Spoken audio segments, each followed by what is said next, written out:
Paige Bueckers has been named the WNBA Rookie of the Year. She received 70 of 72 possible first-place votes. Bueckers led all rookies in both points and assists this season, was the only WNBA player who finished ranked in the top 5 in points, assists, and steals. Paige Bueckers at your hood. Shooting buckets, she's the one. And I'm the last person you thought you'd see on this cool spirit tunnel, but I'm here to present you with the 2025 Kia WNBA Rookie of the Year Award. Wow. Congratulations. Thank you so much. So, are we really supposed to buy the narrative the WNBA is desperately selling? That Paige Bueckers winning Rookie of the Year is some monumental, game-changing event? Let's be serious. The big achievement here was leading a team to, 10 wins. A whole 10 victories.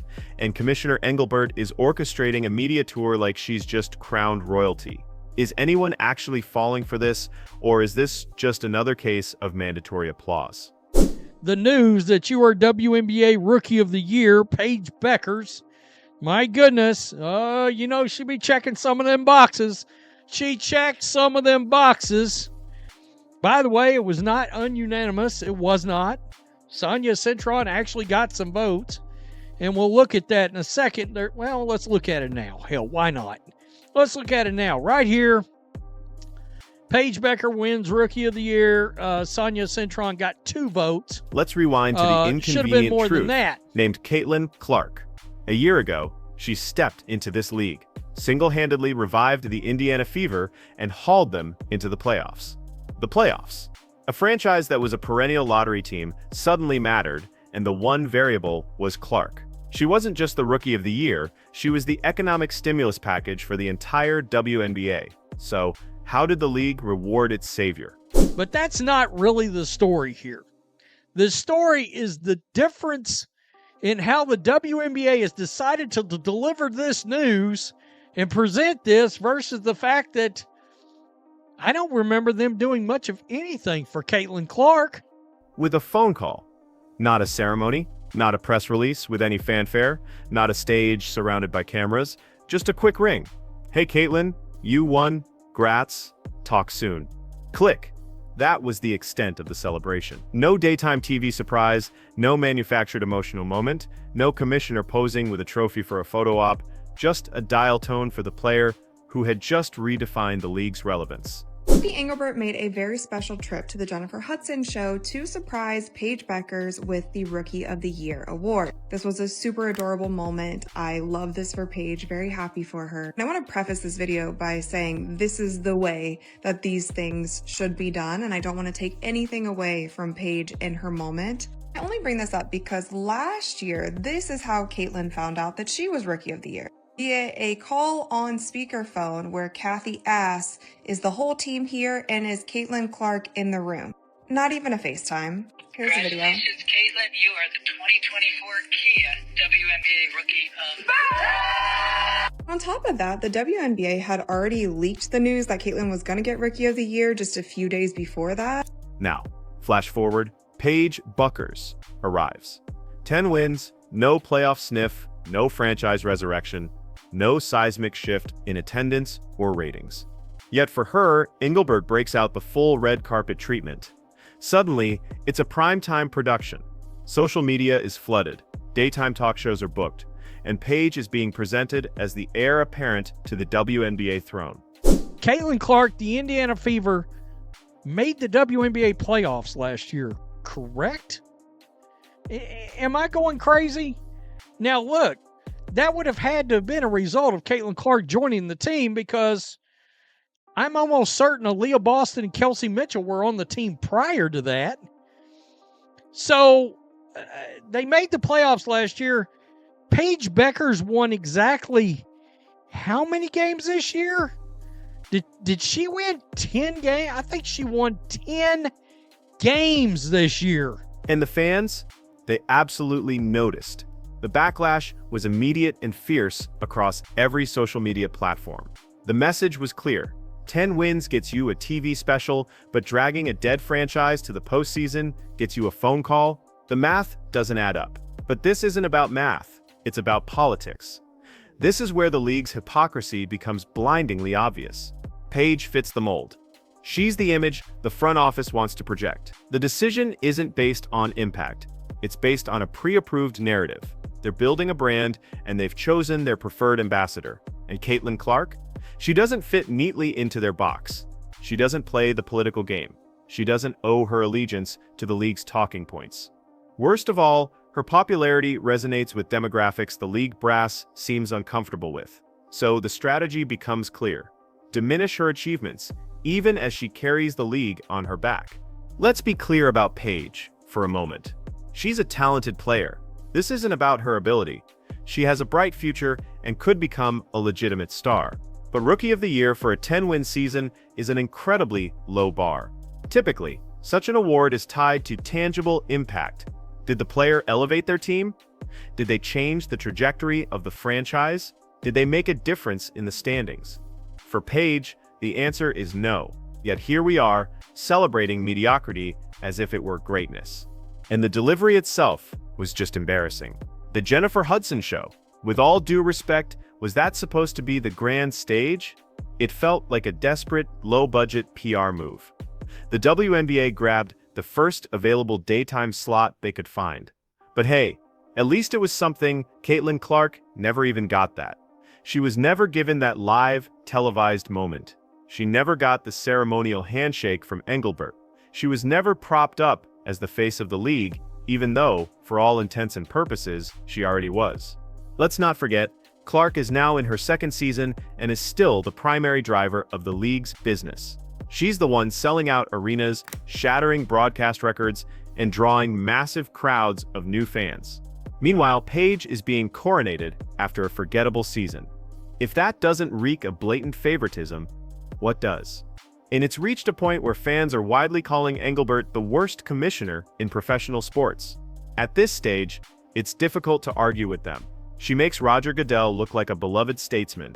She makes Adam Silver look like a strategic genius. The WNBA has a leader who managed to alienate her biggest asset, and instead of correcting course, she has tripled down with this cringe-worthy spectacle for Paige.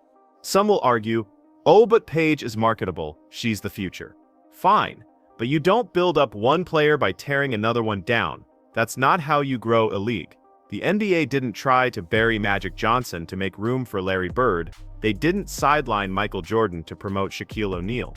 True stars can coexist and in fact make each other bigger, but for some reason, the WNBA seems hell-bent on suppressing Clark's light so that someone else, anyone else, can have the spotlight.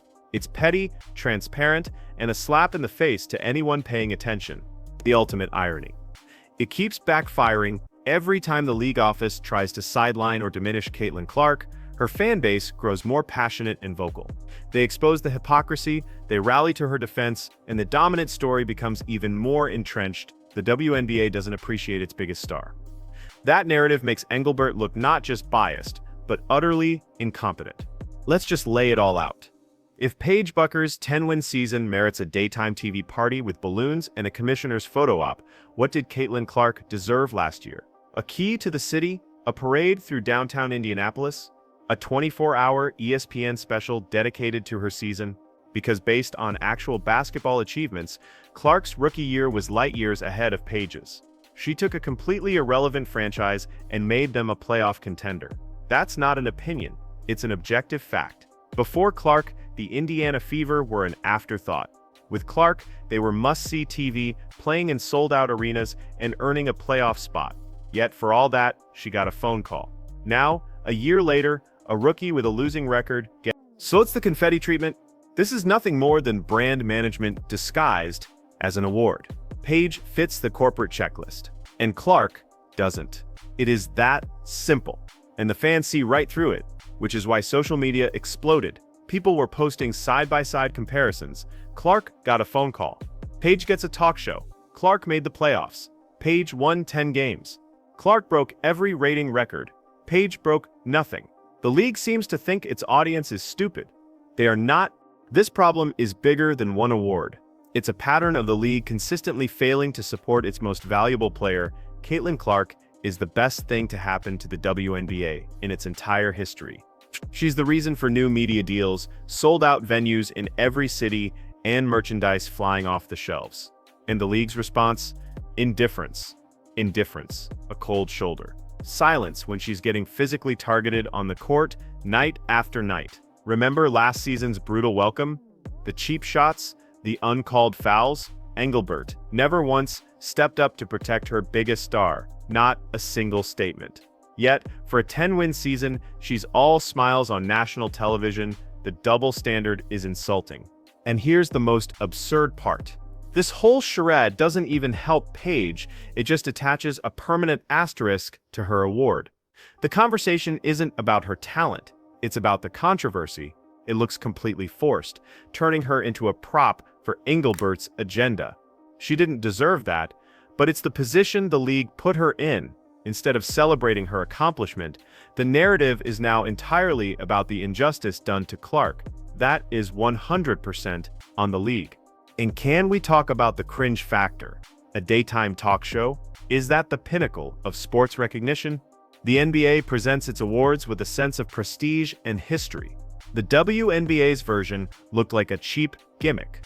The awkward walkout, the forced surprise, it wasn't a historic moment. It was just uncomfortable to watch. Some apologists might say the league learned from its mistake with Clark and is just doing better now. Don't buy it. If they had learned, they would have acknowledged their previous error. They never did, they simply moved on, signaling that Clark wasn't worth the effort. But Paige that isn't growth. It's a calculated choice rooted in favoritism. And so Engelbert has truly earned the title of worst commissioner in sports. She inherited a league on the cusp of a breakthrough, handed to her on a silver platter by Caitlin Clark, and she has done everything in her power to squander that momentum. She has alienated the one player driving national interest. That's not just mismanagement, it's organizational malpractice. The online sentiment isn't just congrats Paige. It's fire Engelbert. She has turned the league into a punchline. When in sports history has this strategy ever worked? When has a league grown by actively undermining its most popular player? The NBA built its empire on the back of its superstars, no matter how controversial. The WNBA seems determined to do the opposite. They'd rather risk irrelevance than acknowledge that Clark is the engine keeping the whole enterprise afloat, and the cost is alienating their own fans. 10 wins do not make you a queen.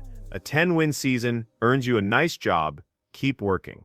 Instead, the WNBA turned it into a political statement, and fans are rightfully disgusted. The irony is that in trying to manufacture a new star, Engelbert only made Clark's star burn brighter. Every clip of Paige's award show is flooded with comments about how poorly Clark was treated. The commissioner tried to anoint a successor, and in doing so, only reminded the world who the real kingmaker is, the fans. And let's be honest, Caitlin Clark doesn't need the league's validation. She's a global brand. She's transcended the WNBA. Paige is not there yet. So why is the league sabotaging its own cash cow? It's bafflingly stupid. But at this point, that seems to be Engelbert's brand. This whole circus is just another entry in her long list of embarrassing blunders. Fans aren't buying it, because this was never about Paige versus Caitlin. It's about a biased commissioner who refuses to treat her best player with the respect she has earned.